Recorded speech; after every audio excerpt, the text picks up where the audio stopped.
Chapter 4. Cities and Sights. England has 50 cities and many smaller towns, and there are lots of things to see and do there. The biggest city, and England's capital, is London.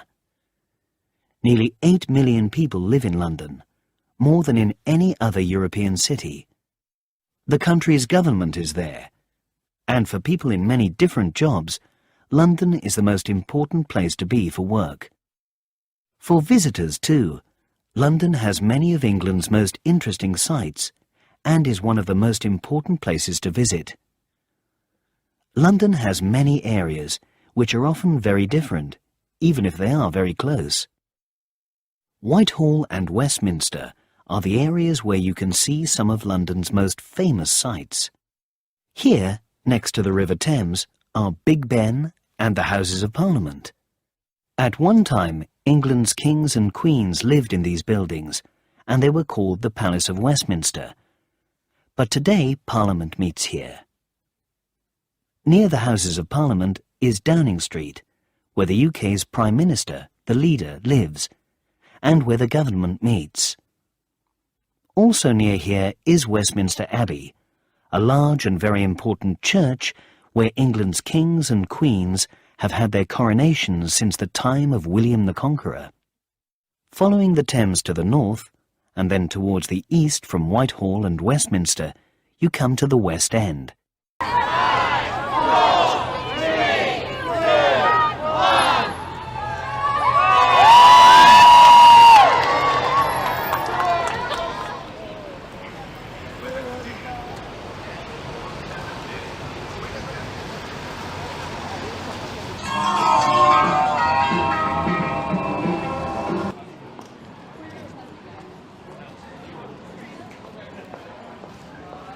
We're making history this year. This year we have the biggest ever single opening of the Christmas lights. More than 1 million light bulbs across 20 streets in the West End, from Leicester Square to Bond Street, from Regent Street to Oxford Street, and it's to get the buzz back in the West End. Look, we know that the businesses in the West End contribute hugely to our country's economy, but they've had a rotten 18 months with this pandemic. We're really keen for our country to bounce back, our city to bounce back, but it only happens if the West End bounces back. What a great buzz to be back in the West End. And what I say to Londoners, those across the country, those across the world, only in the West End this Christmas will you get this fantastic atmosphere. Here you can find theatres, restaurants, cinemas and clubs. Covent Garden, where there was once a big market, is now a great place to go shopping or to have a coffee and watch the street entertainers, actors, musicians, dancers, and others who do small shows outside. Further east is a small area called the City of London, which was the most important part of London in the Middle Ages. It is now one of the great financial centres of the world, a place where money comes in and out, and where England's big banks work from. Also here is St. Paul's Cathedral, which was built by the great architect Sir Christopher Wren, and the Tower of London, a castle from the 11th century. London is also famous for its large and beautiful parks. Just minutes from the West End, people can walk, exercise and relax in the large green areas of Hyde Park, Green Park and St. James's Park. Many people visit London for its museums and art galleries, and most of these are free. Do you think it would be possible to see every piece of art in this entire city of London in one day? One day. Another shot. All of the galleries and museums close in exactly 10 hours. Let's see if anybody's ever seen more art in one day than this. Come on, let's go. Art, art, art, art, art. Wow. Welcome to the Natural History Museum. Art, art, art. To the Serpentine Gallery. I like your art here. It's nice. All right, 8 hours to go. The Serpentine Sackler Gallery. Is running allowed here? No.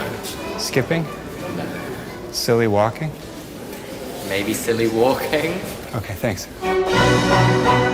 To the British Museum. What's the fastest anyone's ever gotten through the museum? I don't know. We don't keep the record. Because I'm gonna beat it. Just under 4 hours left. The Cartoon Museum. What? Can you guess which museum we're at?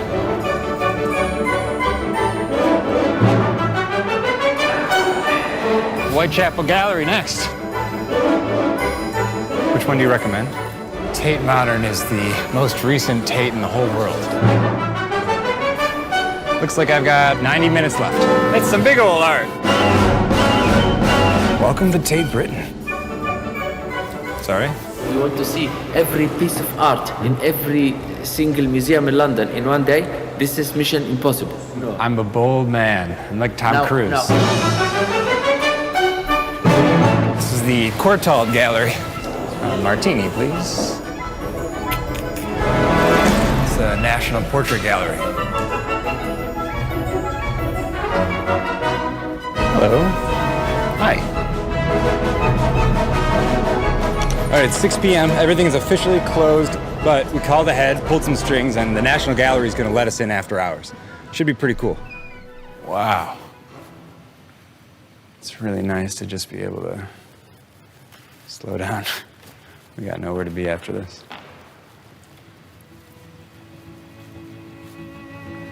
A very wise man, Ferris Bueller, once said, life moves pretty fast. If you don't stop to look around once in a while, you could miss it.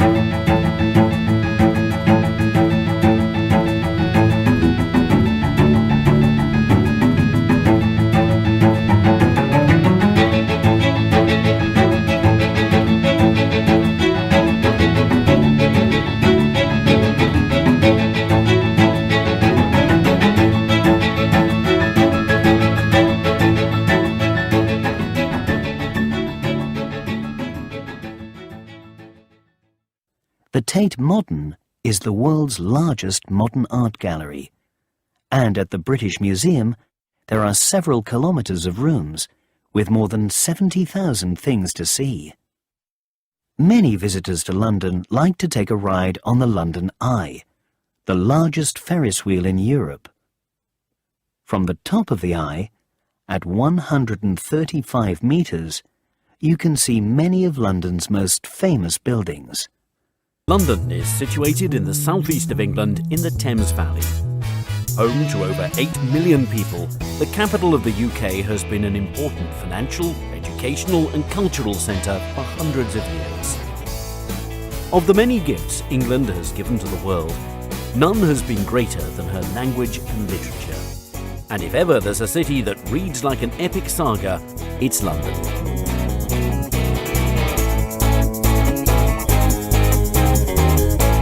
The story of London began in the Bronze Age, but it didn't really get going until the Romans withdrew in the 5th century. Growing into one of the great medieval trading cities, she truly came of age in the 11th century, when William the Conqueror built the Tower of London, which was to become one of England's grimmest prisons. London is very easy to navigate around, and is compact enough to explore on foot. This world city is filled with iconic symbols, and one of the most easily recognisable is Tower Bridge, an impressive reminder of London's rapid expansion during the Industrial Revolution.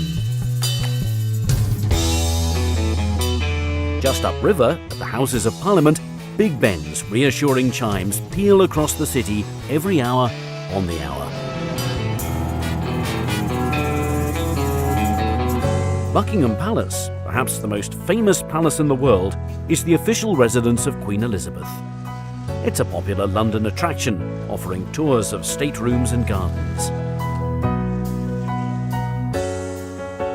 Nearby, Kensington Palace is open to the public year-round. The palace and gardens will be remembered as the home of Princess Di and Prince Charles, and have recently undergone a multi-million-pound refurbishment. Another legacy of England's monarchy are the royal parks of London. They were once reserved as private hunting grounds for the royal family, but nowadays they're open for everyone to enjoy. There are 8 royal parks, and many of them are in central London and close to royal palaces and other historic monuments. Green Park and St James Park are right next to Buckingham Palace, Admiralty Arch and the Mall. Hyde Park is perhaps the most famous, with its man-made lake, the Serpentine, and on the other side, Kensington Gardens is a beautiful open expanse that stretches east towards Kensington Palace. The Albert Memorial is at the southern end of Kensington Gardens, and the striking bronze statue looks towards the Royal Albert Hall just across the road. The hall is yet another reminder of Queen Victoria's great love for her husband, Prince Albert.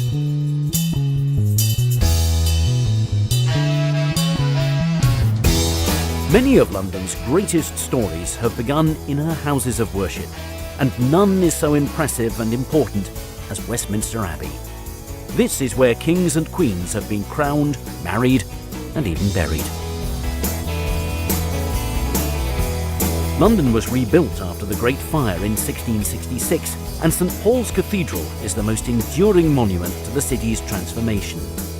It's a great testament to British strength and resilience.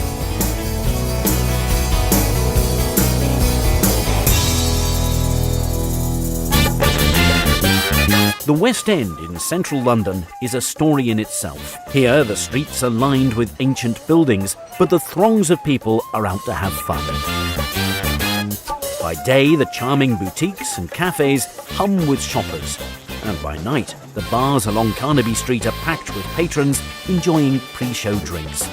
This is one of the largest theatre districts in the world.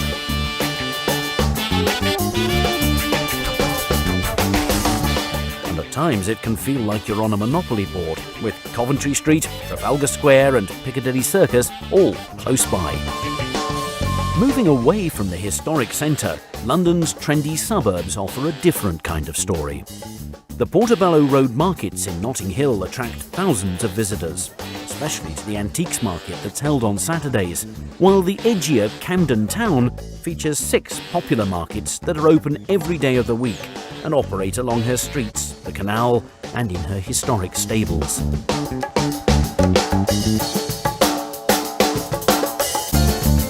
London is a city that honours not only her own story, but also the story of humankind. The British Museum is one of the finest in the world, and her treasures cover thousands of years of history and number in the millions. The museum is open every day, and best of all, it's free. From the ancient to the modern, the London Eye offers a complete change of pace and perspective. The massive wheel is over 400 feet high and takes 30 minutes to complete one rotation. From here, you can see the London of old, as well as some of the city's newest additions, all in air-conditioned comfort.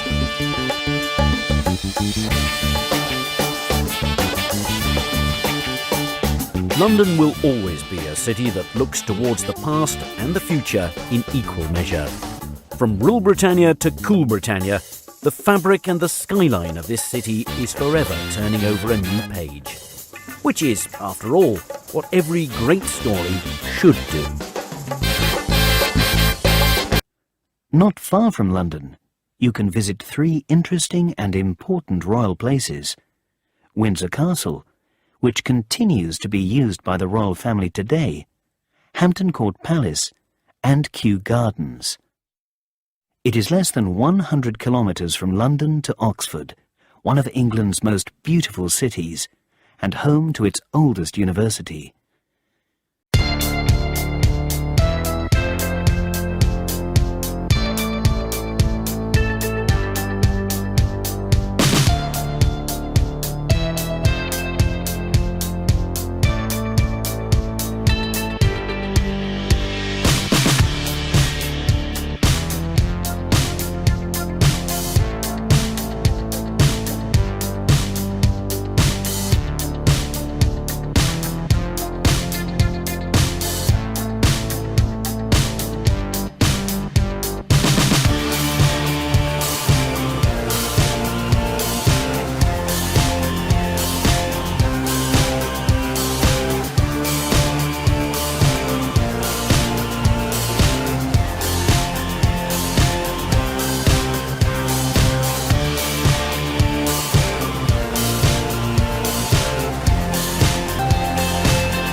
Here you can walk around the fantastic old buildings of colleges like Christ Church and Magdalen, many of them more than 500 years old. Oxford also has England's oldest museum, the Ashmolean, as well as parks, gardens and lovely river walks. Oxford is near a famous area of England called the Cotswolds. Close to the green hills there are beautiful villages with pretty houses made from gold-coloured stone and fine old churches. Many visitors come to this area, and there are tourist shops and afternoon tea rooms in a lot of the bigger villages. Oxford is not very far from Stratford-upon-Avon, famous as the hometown of William Shakespeare, the great writer. In this pretty river town, you can visit Shakespeare's old house and also see a play at the theatre of the Royal Shakespeare Company. At Warwick, just a few kilometres away, is one of the greatest medieval castles in England.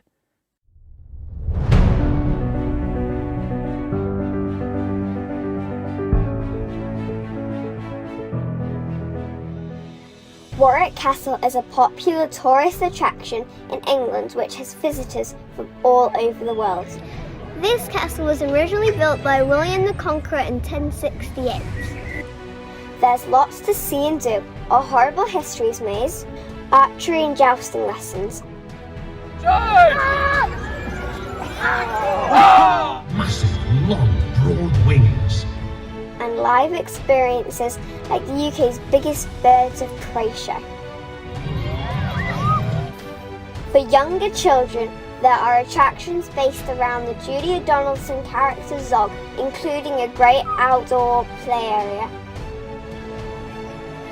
You can pay extra for the Castle Dungeon Walk, but it's for over 10s as it's scary.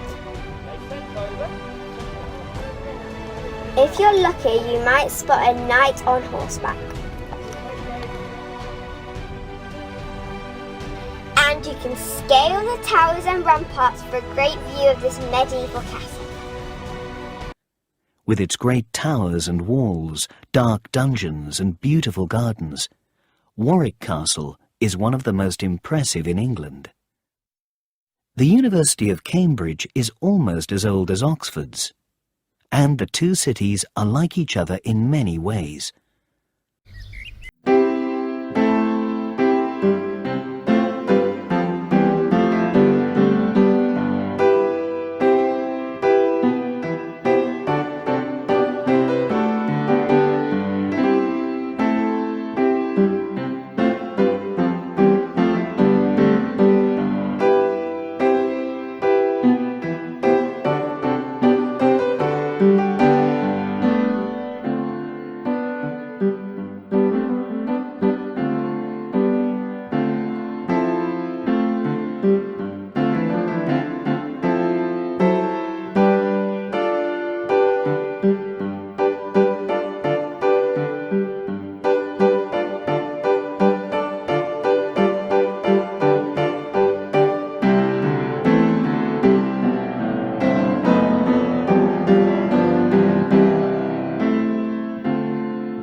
Like Oxford, Cambridge is a city of old colleges, many from the late 13th and early 14th centuries. With its gardens, green spaces and river, Cambridge is a lovely city to walk around. Two of the most famous places in Cambridge are King's College, with its beautiful chapel, a small church, and the Backs, an area of green land around the River Cam, from where you can see many of the colleges. Moving north, England's second biggest city is Birmingham.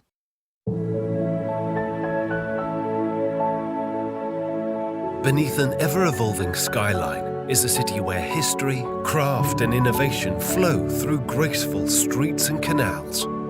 Birmingham truly is one of Britain's great surprises. Birmingham, or Brum as the locals call it, sits in the UK's West Midlands, halfway between London and Liverpool.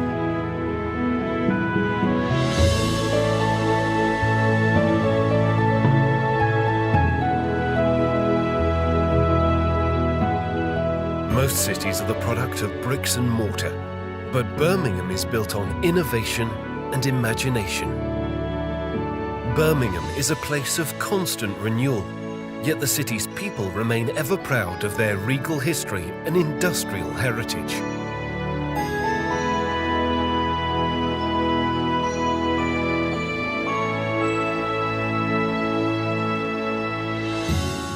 Delve into Birmingham's past at the age-old stronghold of kings and conquerors, Warwick Castle.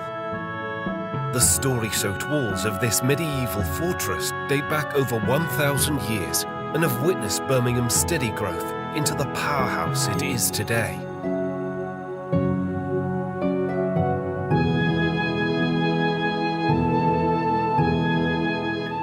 The city itself began in the 12th century as a small market village at the crossroads of Britain's early trading routes. Merchants and craftsmen brought wealth and know-how to Birmingham, earning it the title, the City of 1,000 Trades. During the Industrial Revolution, over 170 miles of transport canals were built. That's more canals than Venice. Water became the lifeblood of a city, which would soon boom into the UK's second largest metropolis. At think tank Birmingham Science Museum, get close to the cogs, pistons and pulleys that powered Birmingham through the Industrial Revolution, then catch a glimpse into the city's newest technological frontiers. Change has been a constant in Birmingham's history. Rising from that first muddy crossroads market is the Bullring, one of the city's many futuristic retail and restaurant utopias.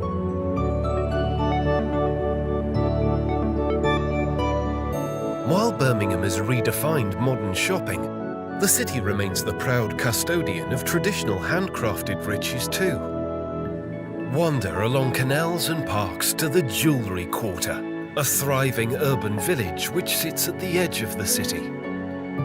Goldsmiths began smelting, soldering and selling their wares here in the mid-16th century, fusing the craft into Birmingham's DNA forever. At the Museum of the Jewellery Quarter, learn about the riches that Birmingham has brought to the world and witness traditional techniques in perfectly preserved workshops.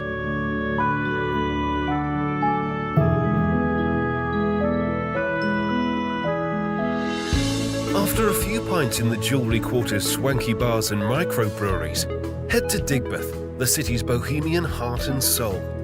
Savour the funky flavours at the Digbeth Dining Club, where artisans simmer, fry and saute a smorgasbord of innovative goodness.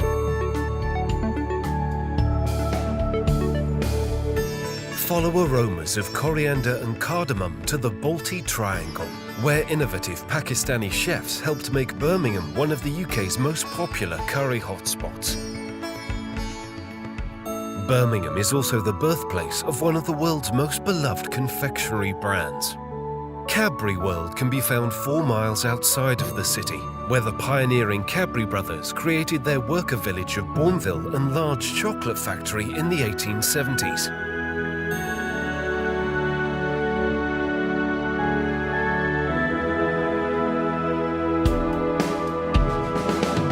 A banquet of a different kind awaits at the Birmingham Museum and Art Gallery, which exhibits creative treasures from across the ages.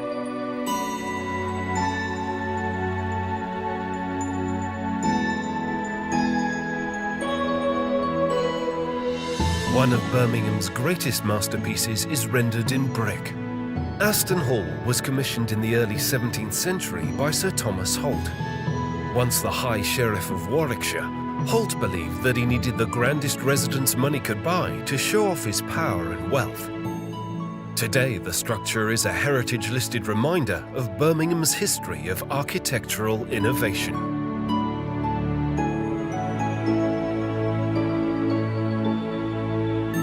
A few centuries later, Winterbourne House and Garden was built for John and Margaret Nettlefold. This restored estate is now one of the UK's finest examples of an Edwardian arts and crafts villa. The tradition of architectural innovation continues into the present at the magnificent Library of Birmingham, the perfect place to ignite your imagination.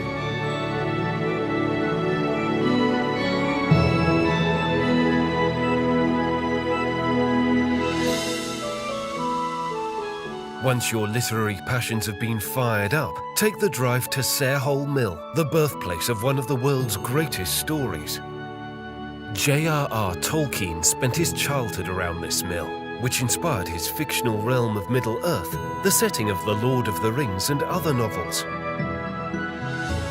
Whether it's sustenance for the soul, fuel for the mind, or food for the body, Birmingham is sure to satisfy every appetite.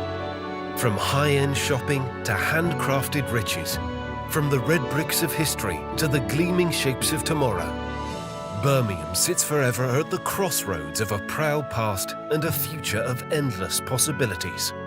And crossroads, as every traveller knows, are the most exciting places to be. Which was an important centre during the Industrial Revolution. Today, Birmingham is a very multicultural city and is home to the National Exhibition Centre, NEC, where many big shows and events are held. Many people come to Birmingham to visit its big, modern shopping centre, the Bullring, but few tourists spend a lot of time here. Further north of Birmingham, Stoke-on-Trent has been famous since the 17th century for its pottery industry. The industry of making objects such as cups, plates and bowls. Here you can visit the pottery factories and buy pottery cheaply from the factory shops. York is one of the most interesting cities of the north of England. It was a Roman city, and for many years it was an important place for religion and politics in England. During medieval times, the Middle Ages, there was a strong wool trade in York, and because of this, many other traders came to live here. The city feels very medieval even today, with its narrow streets and old walls. Many tourists come to visit the city and to see York Minster, the city's old cathedral, a large and important church with its beautiful windows. York was an important city when the railways were first built in England, and now it is home to the National Railway Museum.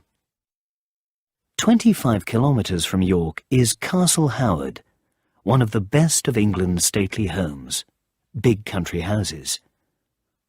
Stately homes were built for the most important families of England, who normally had homes in London too. These homes were places where the king or queen could visit and where important people could have meetings about politics or government. Two very exciting cities in the north of England are Liverpool and Manchester. Liverpool, which is on the sea, became important in the 18th century because of trade with America.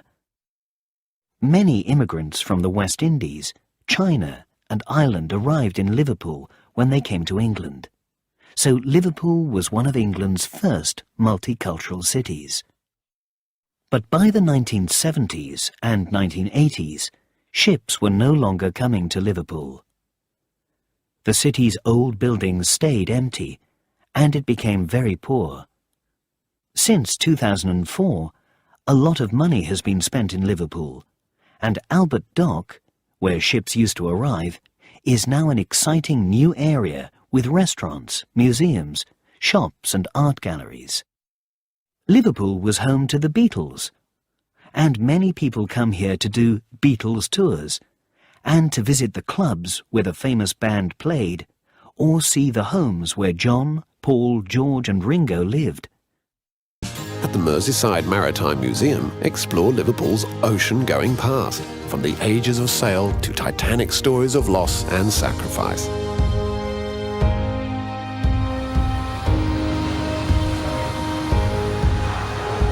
Next door, the acclaimed International Slavery Museum is a sobering reminder that the bricks of Liverpool were mortared with the blood and sweat of Africa. When the UK's premier art institution, the Tate, searched for a northern home to exhibit works from its national collection, the perfect home was found here, by the Mersey.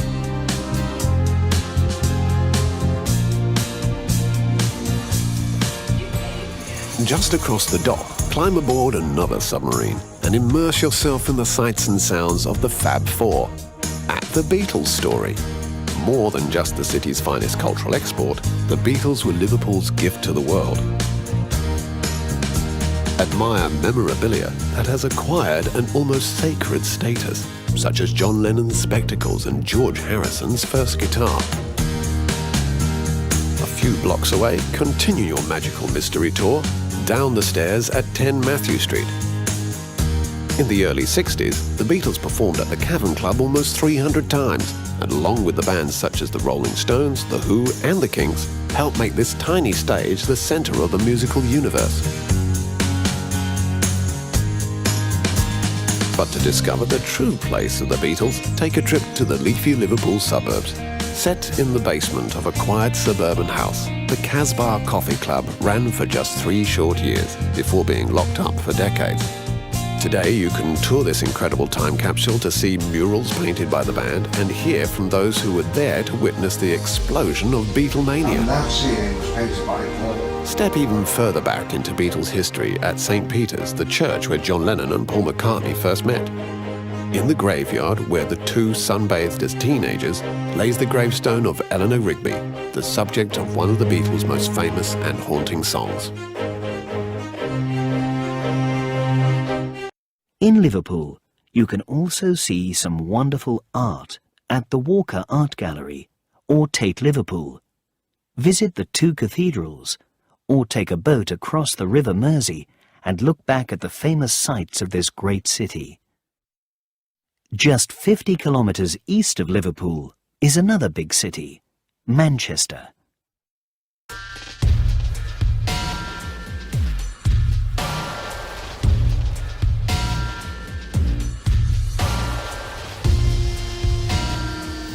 In the 1800s, Manchester, England was the epicentre of the Industrial Revolution. Manchester's story is often shrouded in the smog and soot of Charles Dickens' novels, but this is a city with a glorious past, and perhaps an even greater future.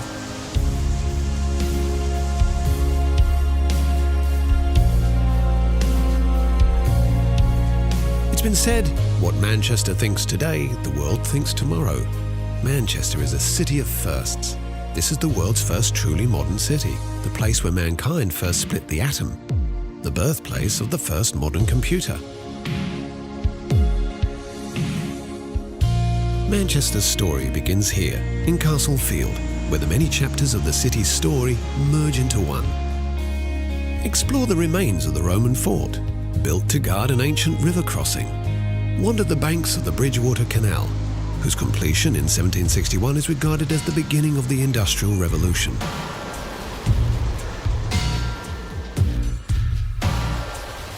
Admire the warehouses and mills, which once numbered in the thousands and generated incredible wealth for the city, while in the background is Beetham Tower, the symbol of a city once again on the rise. As the city's fortune swelled in the 19th century, so did its civic pride. Manchester's elites saw the city as the new Venice and commissioned grand buildings and monuments. taking architectural inspiration from across the ages.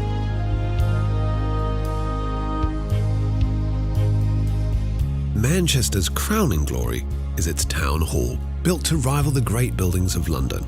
Admire the incredible Victorian Gothic exterior, lavish staterooms, and murals which celebrate the city's history.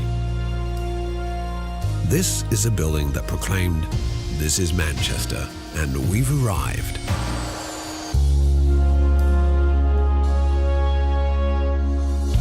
For 2 centuries, Manchester's merchants went on a spending spree, scouring the world in search of cultural treasures to fill their stately homes. Many of these treasures now reside in the city's museums and galleries. At the Manchester Art Gallery, explore the works of the Pre-Raphaelites, Britain's first radical art movement, and more contemporary works which continue to challenge.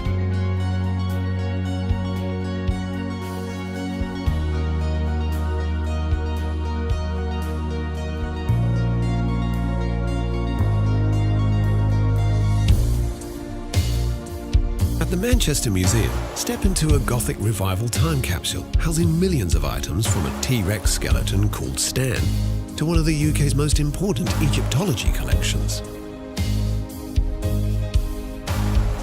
This city enjoys a proud philanthropic tradition. Perhaps the city's greatest was Enriqueta Rylands, whose gift to the city was the John Rylands Library. Dedicated to Manchester's largest textile magnet in the 10 years it took to create the neo-Gothic masterpiece, the widow acquired 40,000 books and oversaw every last detail, a labour of love for her late husband and the people of Manchester. Manchester has long understood the power of knowledge. In 1653, the Cheetham Library became the country's first free public library and has been open to all ever since.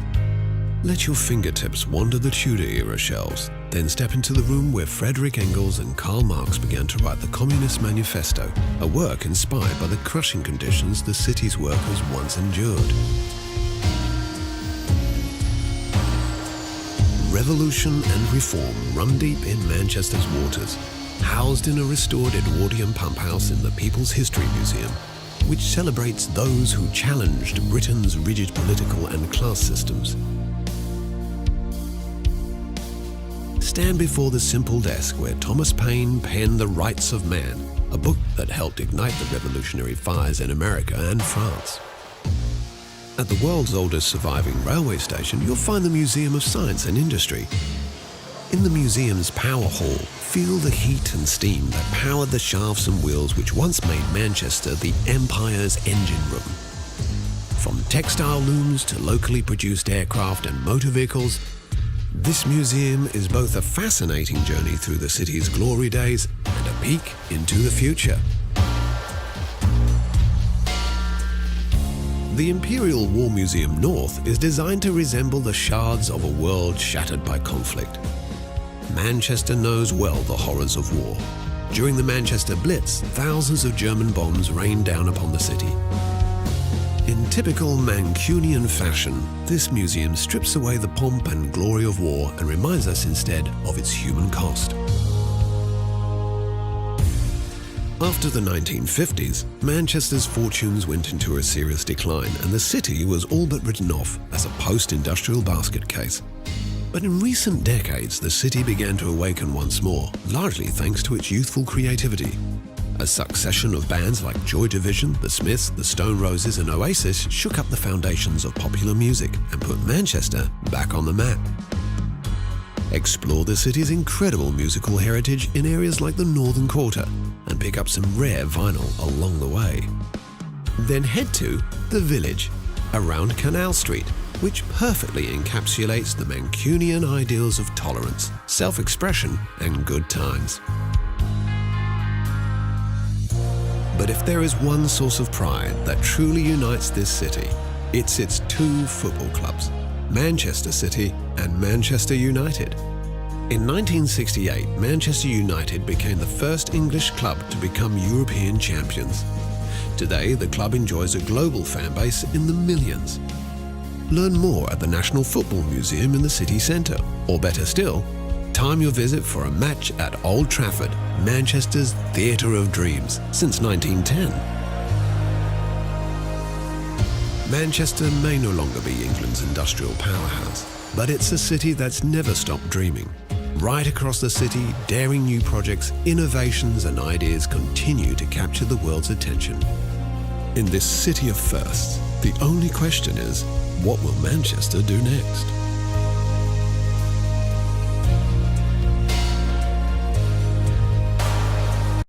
Manchester has some of the most exciting modern buildings in England. Its cafes, clubs and nightlife make it one of the best cities in the country for many young people. But like Liverpool, Manchester had a difficult time in the second half of the 20th century. Once the most important city in the world for cotton, Manchester's old industries were coming to an end by the 1950s, and many people lost their jobs. But new industries began to grow, and at the start of the 21st century, parts of the city were rebuilt, making Manchester an exciting city once more. Blackpool is very different from Liverpool and Manchester. With its long beaches, hotels and piers, Blackpool is a popular holiday town. Here you can eat fish and chips, go to amusement arcades and see the coloured lights on Blackpool Tower. Some of the most interesting sights of England are in the far north of the country. Durham Cathedral, almost 900 years old, is here, and also the Angel of the North, the biggest sculpture in England. The sculpture of an angel with very wide wings was built on an old coal mine by Anthony Gormley, the same artist who made Another Place. He wanted people to remember that for 200 years mining was one of the biggest industries in this area. People pass the Angel of the North as they drive to Newcastle upon Tyne. Like Manchester and Liverpool, Newcastle is another industrial city that now has museums, art galleries and an exciting nightlife. Near Newcastle is the end of Hadrian's Wall, parts of which can be seen very clearly. Today, the border with Scotland is further north than it was when the Romans built Hadrian's Wall. Just a few kilometres from today's border is another interesting site, Holy Island or Lindisfarne.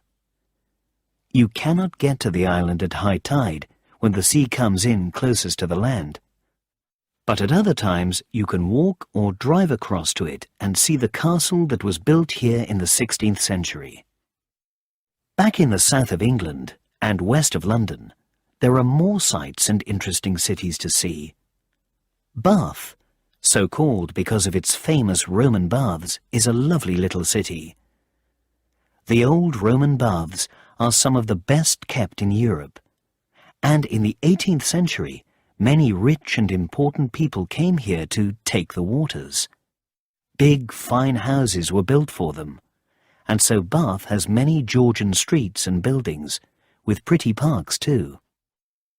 Just a few kilometres further west from Bath, but very different, is the big, busy city of Bristol. Bristol, once a very big port, now has a strong electronics industry and is important in the creative media, film, TV, radio and fashion. It is also the biggest cultural centre in the area, with a busy nightlife. As in many other cities in England, the old docks, the area where the ships used to come in, have now been changed into an area for restaurants, shops and museums. One of the most famous sights of Bristol is the Clifton Suspension Bridge, which was made by the great engineer Isambard Kingdom Brunel. Many visitors to Bristol make the short journey south to Glastonbury. Here you can visit Glastonbury Abbey, which was built in the 7th century. Glastonbury is also famous for the music festival held there most years in June. It is the biggest music festival in the country. Stonehenge, east of Glastonbury, is one of the wonders of the world. The big stone circles here were made between 3000 BC and 1600 BC. They are as old as Egypt's pyramids. One of the most interesting things about Stonehenge is that some of the stones are very heavy, up to 40 tons, but they came from hundreds of kilometres away in Wales. People believe they were probably brought and pulled to Stonehenge in simple boats, but no one is sure how they got to Stonehenge. On the longest day of the year, the sun rises across the stone circles. Because of this, many people think the circles were perhaps some kind of ancient calendar. In the county of Cornwall, in the far southwest of England, you can visit the Eden Project. Here you can see plants and trees from many different places, and the largest non-wild rainforest in the world. Brighton, on the south coast, became an important town in the mid-18th century, when people began to enjoy swimming in the sea. The Prince of Wales, later King George IV, started to come to Brighton in the 1780s, and in 1815 the Royal Pavilion was built for him. The Royal Pavilion, which has a strange mixture of Indian and Chinese building styles, is one of the most interesting buildings in Brighton today. Like Bath, Brighton has some beautiful Georgian buildings, but it is a fun town too. Here you can walk on the pier beside the sea, or through the lanes, narrow streets that were once part of the old fishing village of Brighton, and which are now busy with shops and restaurants. Northeast of Brighton, on the road to Dover, Canterbury is a place full of history. It was an important Roman town, and in AD 602, the first cathedral in England was built here. The cathedral was rebuilt in 1070 and continues to be very important today. The Archbishop of Canterbury is the head of the Church of England. As you can see, there are lots of exciting places to visit in England.